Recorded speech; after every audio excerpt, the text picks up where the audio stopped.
You're Latino. Your last name is Kumar. I guess everybody's mind. Yeah, well, I guess it makes you the ultimate brown person. Actually, right? my children. Because they are half Jewish. They are quarter South Asian. Actually, quarter South Asian, quarter Jewish, and then all Latino. Right. So there you go. Brown is brown. Brown American.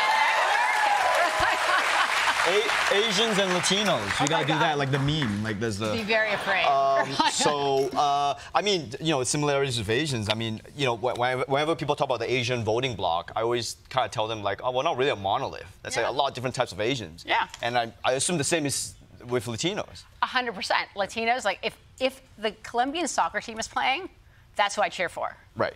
Don't tell me that sancocho is better for the Puerto Ricans or the Dominicans because Colombian sancocho is better. But you know where we're not a monolith? Where we are a monolith? Yeah. When it comes to Latino rights. Okay. All Latinos come together. Okay. And realize that our rights are on the line. Okay. I mean, I got to take your word for that. I mean, is it like how? Like, in what ways does the Latino voting bloc differ from, let's say, the average American voter in their concerns and? Yeah, well, I mean, look, when you put abortion on the ballot, Latinos really care. Because what folks don't realize is that the average American voter, white voter, is 48 years old. The average Latino voter is 31. Okay, when you say that they care, which way do they care? They care to have agency and access over their bodies. They want to make sure that they can not only have access to abortion, but they also want to make sure that they have access to health care. And it's something that's super important to them. And one of the things that I think the right has gotten wrong is this idea. I'll give you an example. When Mitt Romney was running for president, my grandmother called me. My grandmother got married when she was 13 years old. Yeah. She had 8 children. She gets up every single morning at 4 o'clock in the morning and does the rosary. And she called me and said, Maria Teresa, I hear Romney wants to take away abortion. And I said, oh no, Grandma, I'm going to have to tell you that I'm on the board of Planned Parenthood. Talk about an awkward conversation with your 89-year-old grandmother, right? Sure. And then she said, Catholic Latino Latino, and then she said, I love all my children equally, but had I had choices, I would have made different ones. And so I want to make sure that other women have different choices. And so to break, right? But to break, I have to tell you, Ronnie, to break that awkwardness, I said, okay, Grandma, so you're telling me that you love them all equally. Which uncle would you not have had? Wow, okay. What did she say? She hung up really quick. Wait, so I mean, back to the idea. I mean, there's this. I guess from my perspective, I always hear about how the Latino vote is much more conservative than people would assume because of we associate minorities kind of with left-wing politics. But in the case of Latinos, they seem to be, there's characteristics in the conservative side that really appeal to them.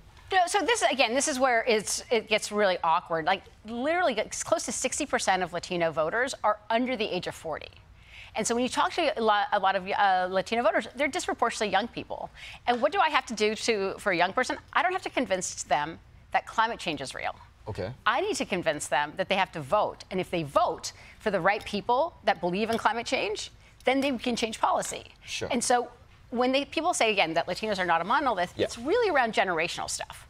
And so, again, it's a matter of how do you mobilize them. And one of the reasons that we're here today is because we're celebrating National Early Vote Day. Sure. And the way you get young people to participate is you talk to them about the issues they care about. In this case, they care about housing is too damn high. They care about abortion. And you know what they don't like? They don't like racists. Oh, yeah? Good. Are you sure they don't like racists? Because Absolutely. It doesn't sit well. I mean, but so you're saying that the Latino voting bloc, in your opinion, is more divided according to generation than ethnicity of Latinos. Mm-hmm.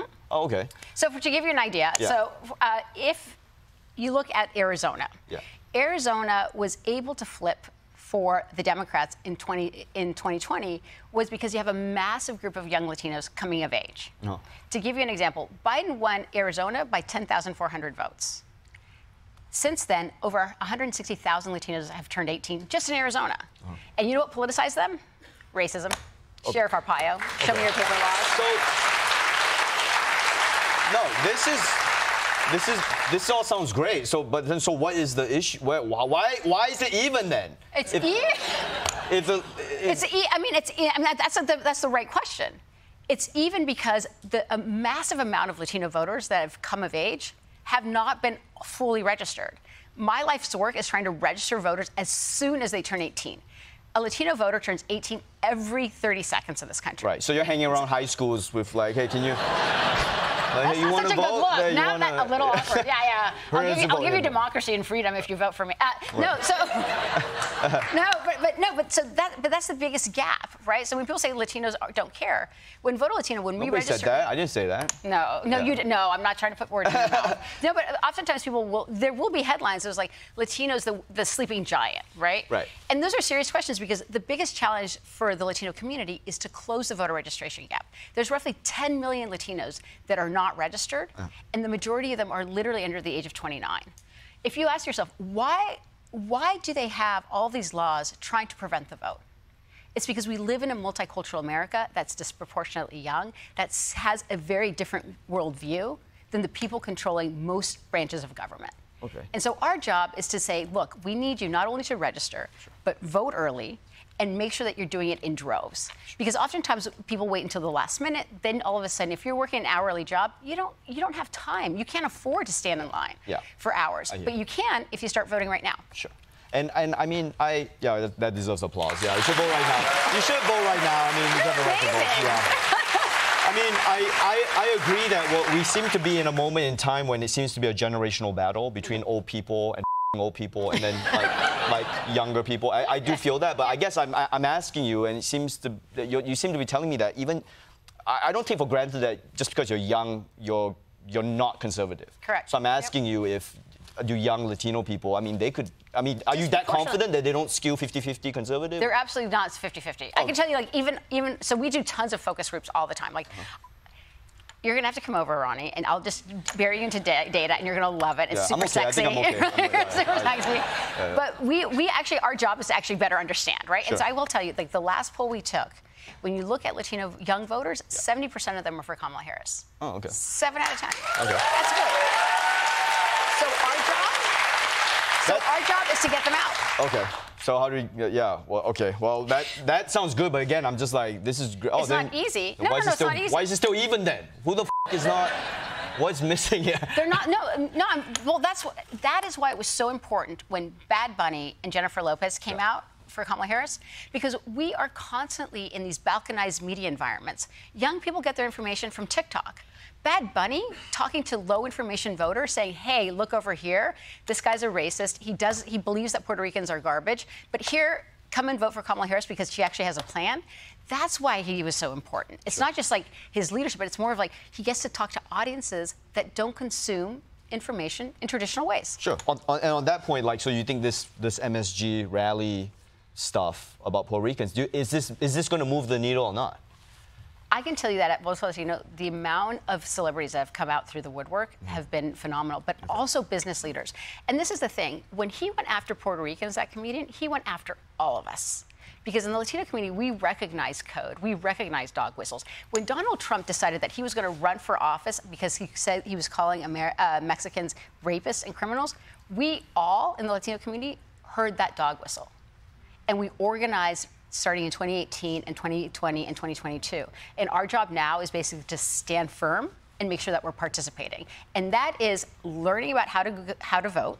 Go to votolatino.org. And votolatino.org is for everybody, not just Latinos, but our allies and our friends, because we want everybody voting. And you too. Well, not you. Well, not me. That's a federal offense. But yeah, today is National Vote Early Day, and you're with the organization Voto Latino, and you want to tell us a bit about what you guys do? And we basically, in 2010, the census said that Latinos were the second largest demographic of Americans. But we didn't come of age as the second largest demographic of voters until 2018. So we got to work.